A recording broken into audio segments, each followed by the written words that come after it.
আসসালামু আলাইকুম রাহমাতুল্লাহি ওয়া বারাকাতুহু। প্রিয় দিনী ভাই ও বোনেরা, কেমন আছেন সবাই? জি আলহামদুলিল্লাহ, আশা করি সকলেই ভালো আছেন। সোহেল ইরানিদের বাড়ির বিশাল রুটফট গার্ডেনে বসে ইরিনার সঙ্গে লাঞ্চ করছে। সোহেলের ফোনে বারবার ভাইব্রেশন হচ্ছে। সোহেল ফোন ধরছে না। ইরিনা বলল, ফোন ধরছো না কেন? কার ফোন? নওশিনের ফোন। এখন এই ফোন ধরা যাবে না। ধরা যাবে না কেন? ও কোথায়? আর বলো না, ওকে বলেছি আজ আমার জন্মদিন, রেস্টুরেন্টে পার্টি দেব। ও আমার মিথ্যা কথা বিশ্বাস করে বাস স্ট্যান্ডে দাঁড়িয়ে থেকে অপেক্ষা করছে। হা হা হা। সোহেলের কথা শুনে ইরিনা হাসতে হাসতে গড়িয়ে পড়ে বলল, তুমি পারো বটে। তা এই মেয়েকে নিয়ে আমার এখানে কবে আসছো? আসবো আসবো, এত তাড়া দিচ্ছেন কেন ম্যাডাম? আমার প্রতি আরেকটু দুর্বল হতে দিন। সময় হলেই সোজা আপনার এখানে এনে তুলব। ইরিনা আবারও হেসে গড়িয়ে পড়ল, বলল, প্রথম যেদিন নিউ মার্কেটে দেখা হলো, এই মেয়ের তো আমাকে দেখে রাগে মাথা হট। যে আমি ওর কাছে তোমার বোন পরিচয় দিলাম, সঙ্গে সঙ্গে রাগ পানি। বোকা মেয়ে, আমার মিথ্যাটা একটুও ধরতে পারেনি। ধরতে পারবে কিভাবে ম্যাডাম? আপনি যে অভিনয় জানেন। আমার সঙ্গে বুলুর বিজনেস না করে অভিনয়ে নামলেও ভালো পয়সা রোজগার করতে পারতেন। তা হয়তো পারতাম। যা হোক, খাবারটা শেষ করো। তোমাকে নতুন একটা পার্টির সঙ্গে আজ আলাপ করিয়ে দেব। সোহেল মাথা নেড়ে খাবারে মনোযোগ দিল। রেস্টুরেন্ট থেকে আনা ফিশ কাটলেটটা খেতে মন্দ লাগছে না। খাবার আনা হয়েছে উত্তরার এক অভিজাত রেস্টুরেন্ট থেকে। ইরিনার ড্রাইভার কবির মিয়াকে খাবার আনতে পাঠানো হয়েছিল। ড্রাইভার কবির মিয়ার লাইসেন্স বাংলাদেশের 4-5 হাজার টাকা দামের ভুয়া ড্রাইভিং লাইসেন্স না, দুবাই থেকে 5 লাখ টাকা খরচ করে এই লাইসেন্স সে সংগ্রহ করেছে। ড্রাইভিং শিখতে 2 লক্ষ, কাগজপত্র করতে গিয়ে আরো 3 লক্ষ টাকা। দুবাইয়ের ড্রাইভিং লাইসেন্স দুনিয়ার সবচেয়ে মূল্যবান লাইসেন্স। কবির মিয়ার মন ভীষণ খারাপ। তার মতো একজন বিদেশি লাইসেন্সধারী ড্রাইভারকে দিয়ে কেন হোটেল থেকে খাবার আনা হবে? খাবার দাবার আনা নেওয়া হোটেলের বয়দের কাজ, বিদেশি লাইসেন্সধারী ড্রাইভারের কাজ না। তাছাড়া সোহেল নামের এই লাফাঙ্গা ছেলেটাকে কবির মিয়া মোটেও সহ্য করতে পারছে না। ছেলের বয়সে এই বেয়াদবটা কবির মিয়াকে তুই করে ডেকেছে। কবির মিয়া ইরিনা ম্যাডামের ড্রাইভার, সোহেল নামক বেয়াদবের ড্রাইভার না। সোহেল ইরিনা ম্যাডামের সঙ্গে খাবার খাচ্ছে আর কোনো কারণ ছাড়াই হাসিতে ফেটে পড়ছে। কবির মিয়ার ইচ্ছে করছে বেয়াদবটাকে এক লাথি দিয়ে ছাদ থেকে ফেলে দিতে। বদমাইশটা আবার নওশিন নামের এক মেয়েকে জন্মদিনের দাওয়াত দিয়ে বাস স্ট্যান্ডে দাঁড় করিয়ে রেখে এখানে এসে মাছ মাংস গিলছে। বেয়াদবটা বারবার কিসের যেন বুলু বিজনেসের কথা বলছে। বুলু বিজনেসটা কি কবির মিয়া বুঝতে পারছে না। নিশ্চয়ই ভালো কিছু না। ভালো কিছুর ব্যবসায় এই বদমাইশটা করবে এমনটা হতেই পারে না। তুই তুকারে করে কথা বলায় কবির মিয়ার বুকটা কষ্টে ভারী হয়ে আছে। বেয়াদবটাকে কিছু না বললে বুক হালকা হবে না। কবির মিয়া সোহেলের দিকে এগিয়ে গেল। ওর সামনে গিয়ে মাথা নিচু করে বলল, এইটা আপনি ঠিক করেন নাই। সোহেল প্রথমে বুঝতে পারেনি কথাটা তাকেই বলা হয়েছে। একজন ড্রাইভারের মুখ থেকে এই প্রশ্ন শুনতে সে অভ্যস্ত না। সে হাসি থামিয়ে কবির মিয়ার মুখের দিকে হা করে তাকিয়ে রইল। বোঝার চেষ্টা করলো কথাটা তাকেই বলা হয়েছে কিনা। কবির মিয়া বলল, বোঝেন নাই কি বলছি? আপনি আমারে আর কখনো তুই তুকারি করবেন না। আমি আপনার বাপের বয়সী। সোহেল রাগী গলায় বিকট শব্দে ধমকে উঠে বলল, তোকে তুই করেই বলবো। কি করবি তুই? শালা, তোর সাহস তো কম না। আমাকে ঠিক বেঠিক শিখাতে আসিস? এক চর মেরে দাঁত সব ফেলে দেব। চিনিস আমাকে? কবির মিয়ার চোখে পানি এসে যাচ্ছে। এই বয়সের কাউকে চর মারবো বলা আর চর মেরে ফেলা একই কথা। সে চোখের পানি ধরে রাখার চেষ্টা করেও পারল না, ঝরঝর করে কেঁদে ফেলল। ইরিনা সোহেলকে থামিয়ে দিয়ে বলল, বাদ দাও তো, খাবারটা শেষ করো। কবির মিয়া, আপনি যান এখান থেকে। কবির মিয়া ওদের সামনে থেকে বের হয়ে নিচে নেমে এলো। তার মেজাজ চরম খারাপ হয়েছে। আজকেই বেয়াদবটার আসল মুখোশ খুলে দিতে হবে। নওশীন নামে যে মেয়েকে সে ভুলিয়ে ভালিয়ে বাস স্ট্যান্ডে দাঁড় করিয়ে রেখেছে তাকে ফোন করে সব বলে দেব। সোহেলের অপেক্ষায় যাত্রাবাড়ির মোড়ে দাঁড়িয়ে থেকে নওশীনের পা ধরে যাচ্ছে। 1 ঘন্টার উপরে হয়েছে নওশীন এখানে দাঁড়িয়ে আছে। সে দাঁড়িয়েছে একটা পান দোকানের পেছনে।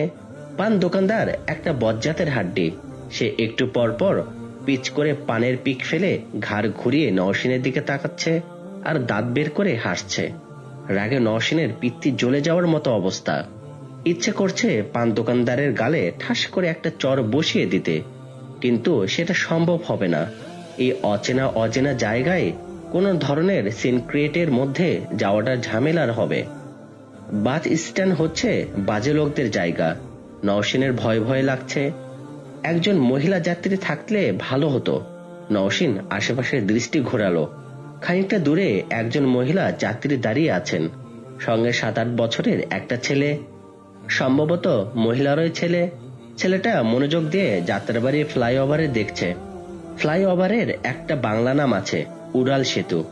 উড়াল সেতুর প্রতি মহিলার কোনো আগ্রহ লক্ষ্য করা গেল না। তিনি অপেক্ষা করছেন গাড়ির জন্য। গাড়ি এলেই উঠে পড়বেন। এর বাইরে আর কিছু দেখা বা ভাড়া নিয়ে তার কোনো আগ্রহ নেই। জীবনের একটা সময় এসে মানুষ জগতের কোনো কিছুই ততটা আগ্রহ নিয়ে দেখতে চায় না। ভাবে এইটা আর দেখার কি আছে। মহিলাও সে বয়স পার করছেন কিনা কে জানে। মহিলার বয়স ঠিক বোঝা যাচ্ছে না। তার আপদ মস্তক বোরকায় ঢাকা। নওশীন পান দোকান থেকে সরে মহিলার পাশে গিয়ে দাঁড়ালো। মহিলা নরম গলায় বললেন, তুমি যাবে কোথায় মা? নওশীন কিছু বলল না, কারণ সে আদৌ জানে না কোথায় যাওয়া হবে। সোহেল বলেছে এখানে এসে অপেক্ষা করতে। সোহেলও এখানে আসবে, তারপর কাঁচপুর বা মদনপুরের দিকে কোথাও যাওয়ার প্ল্যান আছে। মহিলা বললেন, মা বললে না তুমি যাবে কোথায়? নওশীন ইতস্তত গলায় বলল, আমি ঠিক জানি না কোথায় যাব। আমার একজন লোক আসবে, তার জন্য অপেক্ষা করছি। পান দোকানদার তোমার দিকে যেভাবে বারবার তাকাচ্ছিল দেখে আমারও রাগ লাগছিল। তুই বেটা পান বিক্রি করছিস, সেটাই কর, তোর কেন মেয়েদের দিকে তাকানো লাগবে? নওশীন বলল, জি আন্টি, ঠিকই বলেছেন। বেটা একটা বজ্জাত। ঘরে মনে হয় মা বোন জাতীয় কিছু নেই। মা তোমাকে একটা কথা বলি, রাগ করবে না তো? নওশীন মহিলার নিকাব লাগানো মুখ বয়ের দিকে তাকিয়ে বলল, জি না, রাগ করব না। মা বলছিলাম কি, বোরকা পরেছ ঠিক আছে, কিন্তু মুখটাও যদি ঢেকে রাখতে আর একটা বড় ওড়না থাকতো, তাহলে লোকজন আর তোমার দিকে এভাবে তাকানোর সুযোগ পেত না। দেখলে তো একজন সামান্য পান দোকানদারও শয়তানের মতো কেমন নোংরা নজরে তাকালো। নওশীন বলল, আন্টি আপনি হয়তো ঠিকই বলেছেন, কিন্তু এভাবে মুখ ঢাকলে, বড় ওড়না পড়লে আমার হাঁসফাঁস লাগে, গরমে দম বন্ধ হয়ে আসে। ও মা, দম বন্ধ হয়ে আসবে কেন? আমরা এভাবে রাস্তাঘাটে চলছি না? তুমিও চেষ্টা করো। প্রথম প্রথম একটু কঠিন মনে হবে, তবে অভ্যাস হয়ে গেলে আর দম বন্ধ হয়ে আসবে না। তাছাড়া ওই দিন কি হবে, যেদিন সূর্য 1 হাত মাথার উপরে থাকবে, ওই দিনের কথাও তো ভাবতে হবে, তাই না মা? নওশীন বুঝতে পারছে এই মহিলা রাবেয়া বেগমের মতো শুরু করেছেন। বাসা থেকে বের হতে নিলেই ওর মা রাবেয়া বেগমও একই কথা, এই নওশীন বোরকা পরে যা, নওশীন নিকাব দিয়ে মুখ ঢেকে বের হ। নওশীন বলল, আন্টি আসলে সমস্যাটা ওদের, যারা মেয়েদেরকে দেখলে হ্যাংলার মতো তাকিয়ে থাকে। তাই বলে ওদের ভয়ে এই 20 শতাব্দীতে এসেও আমাদের কেন মুখ ঢেকে চলতে হবে বলুন? মহিলা বুঝতে পারল এই মেয়ে তথাকথিত আধুনিকতার কথা বলছে। আধুনিকতা যে মেয়েদের ইজ্জত আবরু রক্ষায় একেবারে অলস, সেটা এই মেয়েকে কে বোঝাবে? তাছাড়া রাস্তায় দাঁড়ানো অজানা অচেনা বোরকা পরিহাতা এক মহিলার উপদেশ এই মেয়ে মানবেই বা কেন? তবুও তিনি বললেন, মা আমিও তোমার বয়সে দেখতে বেশ সুন্দরী ছিলাম। ঢাকা ভার্সিটিতে পড়ার সময় আমিও পর্দা নিয়ে তোমার মতোই কথা বলতাম। পর্দার কথা শুনলে নাক সিটকাতাম। একদিন কি হলো শোনো, ভার্সিটি থেকে বের হয়ে হাঁটতে হাঁটতে টিএসসির দিকে যাচ্ছি। আচমকা কয়েকটা ছেলে আমার পথ আটকে দাঁড়ালো। ছেলেগুলো আমার মুখ চেনা, আসতে যেতে প্রতিদিনই দেখি ওদের। ওরা আমার ওড়না টেনে ধরলো, খামচে ছিঁড়ে ফেললো জামার হাতা। আমি ভাবতেও পারিনি মুখ চেনা আমার অনেক জুনিয়র এই ছেলেগুলো আমার সঙ্গে এরকম আচরণ করবে। আমি চিৎকার করে বলেছিলাম, এরকম করো না, দোহাই তোমাদের, আমি তোমাদের বড় বোনের মতো। কেউ শুনছিল না আমার কথা, আশেপাশের লোকজনও কেউ কিছু বলছিল না। সবাই এই দৃশ্য দাঁড়িয়ে দাঁড়িয়ে উপভোগ করছিল, যেন মজার কিছু দেখছে। আমি মনে মনে বললাম, আল্লাহ please help me with anyone. আল্লাহ আমার আবেদন শুনলেন। আমাদের ডিপার্টমেন্টে জামিল নামে একটা ছেলে ছিল, তাবলিগ করত, ভিন্ন স্বভাবের ছেলে। কখনো কোনো মেয়ের দিকে তাকে তাকাতে দেখিনি। আমাদের প্রায় বলতো পর্দার কথা। আমরা ভুরু কুচকাতাম। জামিল সেই রাস্তা দিয়ে যাচ্ছিল, আমার এই অবস্থা দেখে এগিয়ে এসে ছেলেগুলোকে লক্ষ্য করে বলল, এই যে এখানে কি হচ্ছে, যান এখান থেকে, যান বলছি। দিনে দুপুরে এসব কি অসভ্যতা শুরু করেছেন? হ্যাঁ, আপনারা না ভার্সিটির ছাত্র? আপনারাই যদি এই সব করে বেড়ান, রিস্কাওয়ালারা কি করবে? জামিলের কথায় কি ছিল কে জানে। ছেলেগুলো চলে গেল। জামিল একটা সিএনজি ঠিক করে আমাকে বলল, উঠুন, বাসায় চলে যান। ছেলেরা নোংরা দৃষ্টিতে তাকাবে, গায়ে হাত দিবে, এটা ওদের মহা অন্যায়। কিন্তু আপনারা যদি ওদের সে অন্যায়টা করার সুযোগ করে দেন, তাহলে এর চেয়েও খারাপ কিছু যে ঘটবে না তার কি কোনো গ্যারান্টি আছে? সেদিন আমি বুঝতে পেরেছি মেয়েদের জন্য পর্দা কতটা সেফ। নওশিন বলল, ঠিক আছে বুঝলাম, কিন্তু সবার ক্ষেত্রেই তো আর এমনটা ঘটছে না, তাই না আন্টি? ঘটছে না, তবে ঘটতে কতক্ষণ? আমিও কি সেদিন ভেবেছিলাম যে আমাদের জুনিয়ররাই তাদের সিনিয়র একজন বোনের সঙ্গে এরকম পশুসুলভ আচরণ করবে? নওশিনের এসব কথা শুনতে ভালো লাগছে না। ওদের ঘরে প্রায় এসব পর্দা হিজাব নিয়ে আলোচনা হয়। নওশিন এক কান দিয়ে শুনে ওখান থেকে বিদেয় করে দেয়, অন্য কান দিয়ে বের হওয়ার সুযোগটাও দেয় না। সুতরাং মহিলার কথা শোনার দিকেও তার মনোযোগ লক্ষ্য করা গেল না। সে তাকিয়ে আছে ইসবগুলের শরবতের দোকানের দিকে। শরবতের ভ্যানগাড়ির সামনে লাইন লেগে গেছে। কাচের জারের মধ্যে নানান রকম ফল কুচি কুচি করে কেটে ছেড়ে দেওয়া হয়েছে, সঙ্গে ইসবগুল আর পানি। শরবত বিক্রেতা বিক্রি করে কুলিয়ে উঠতে পারছে না। পাবলিকের ভিড় সামলাতে সে হিমশিম খাচ্ছে। তার সঙ্গে একজন হেল্পারও আছে। সে কিছুক্ষণ পরপর জারের মধ্যে পানি ঢেলে শরবতের পরিমাণ বাড়িয়ে তুলছে। একজন কাস্টমার বলল, ওই মিয়া, এইটা কি করলা? কি করলাম? পানি দিয়ে শরবত বাড়াইলা? হ, সমস্যা কি? সমস্যা কি মানে? শরবত হইল শরবত, এর লগে পানি মিশাইবা কেন? পাবলিক ক্ষেপে যাচ্ছে। পাবলিক হলো কঠিন জিনিস, একজোট হলেই মহা সমস্যা। একজন বলে উঠল, শালা কত বড় হারামি, আমাগরে পানি খাওয়াইয়া পয়সা নিতেছে। পাবলিককে একজোট হওয়ার আগেই ঠান্ডা করতে হয়, এর জন্য বুদ্ধি থাকা লাগে, শক্তিতে কাজ হয় না। শরবতওয়ালার সেই বুদ্ধি আছে বলে মনে হলো। সে বিনয়ের অবতার হয়ে বলল, ভাইয়া, পানি হইল আল্লাহর দানীয় জিনিস, এই জিনিসরে অবহেলা করতে নাই, তাইলে মৌতের কালে পানি পানি করে মরতে হইব। পানি তো মিশাইছি, খারাপ কিছু তো না। পাবলিক এক কথায় ঠান্ডা হয়ে গেল। ঠান্ডা না হয়ে উপায় নেই।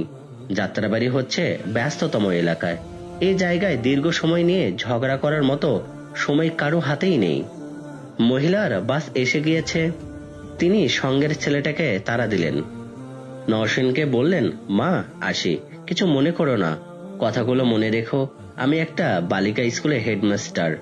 আমাদের সমাজের মেয়েদের করুণ পরিণতি দেখে দেখে অনেক অভিজ্ঞতা অর্জন করেছি আমি। পর্দাহীনা মেয়েদের জন্য এই সমাজ খুবই বিপজ্জনক। মা, ভালো থেকো। নওশিন ঘড়ির দিকে তাকালো, বেলা বাজে 1টার উপরে।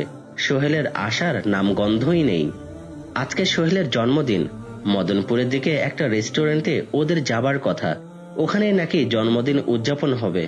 নওশিন ভেবেছিল জন্মদিন উদযাপন হবে সোহেলদের বাসায়। সে বলেও ছিল, জন্মদিনে কিন্তু তোমার মায়ের সঙ্গে আমাকে পরিচয় করিয়ে দিবে। সোহেল বলল, জন্মদিনের দিন তো মার সঙ্গে দেখা হবে না কেন? দেখা হবে না কেন? জন্মদিন বাসায় উদযাপন করছি না, তাই দেখা হবে না। নওশিন বেশ অবাক হয়ে বলল, বাসায় করছো না মানে? বাসায় প্রবলেম আছে। কি প্রবলেম? আম্মু হাঙ্গামা হই হুল্লোড় পছন্দ করে না, এজন্যই বাসায় হবে না।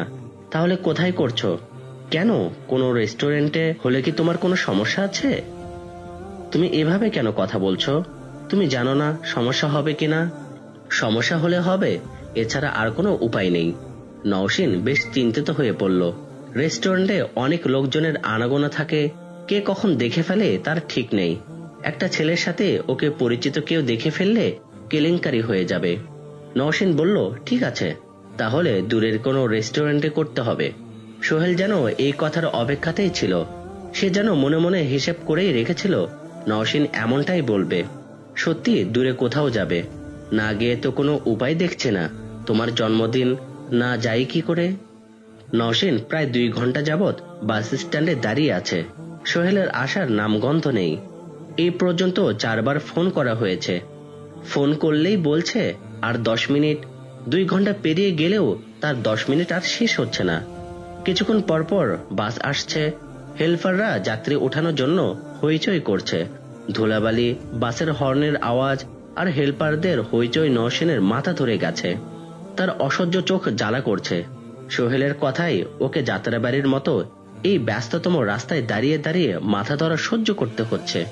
আকাশ কালো হয়ে আসছে, যে কোনো সময় বৃষ্টি নেমে যেতে পারে। নওশীন সঙ্গে করে ছাতাও আনেনি। এই মুহূর্তে বৃষ্টি শুরু হয়ে গেলে কি উপায় হবে ও বুঝতে পারছে না। মহিলাও চলে গেলেন, উনি থাকলে ভালো হতো। বৃষ্টি নামলে একটা না একটা উপায় ঠিকই বের করে ফেলতো। ভাবতে ভাবতেই ঝুপ করে বৃষ্টি নেমে গেল।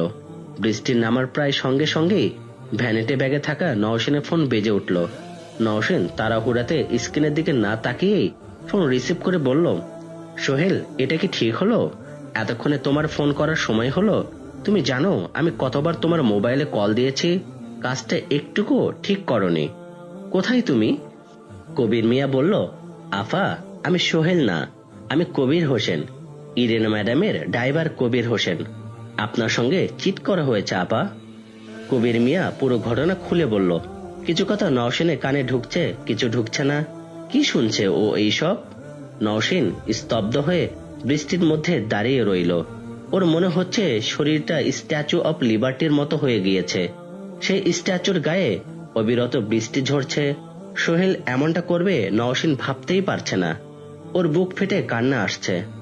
নওশীন ভেবেছিল হঠাৎ করেই সোহেল ওর সামনে এসে হাজির হবে, এসে বলবে, সরি, এই যে কান ধরছি, আর এমন হবে না, তোমাকে অনেক কষ্ট দিয়েছি, চলো গাড়িতে ওঠো, অনেক দেরি হয়ে গেল। সোহেলের জন্য একটা স্মার্টফোন কেনা হয়েছিল জন্মদিনের উপহার হিসেবে। বাবার কাছ থেকে মিথ্যা বলে ফোন কেনার টাকাটা সংগ্রহ করতে হয়েছিল। নওশীন ভেবে রেখেছিল জন্মদিনে গিফট সোহেলের হাতে তুলে দিয়ে বলবে, many many happy returns of the day, happy birthday to you. সেটা আর বলা হলো না। এখন চিৎকার করে শুধু বলতে ইচ্ছে করছে, সোহেল, তুমি একটা প্রতারক, একটা মিথ্যাবাদী। তুমি বিশ্বাসের প্রতিদান তুমি এইভাবে দিলে। ইনশাআল্লাহ আমরা বাকি ঘটনা আগামী পর্বে শুনব। আশা করি আরো চমৎকার হতে যাচ্ছে। সকলের সাথে থাকবেন, সুস্থ থাকবেন। আসসালামু আলাইকুম ওয়া রাহমাতুল্লাহি ওয়া বারাকাতুহু।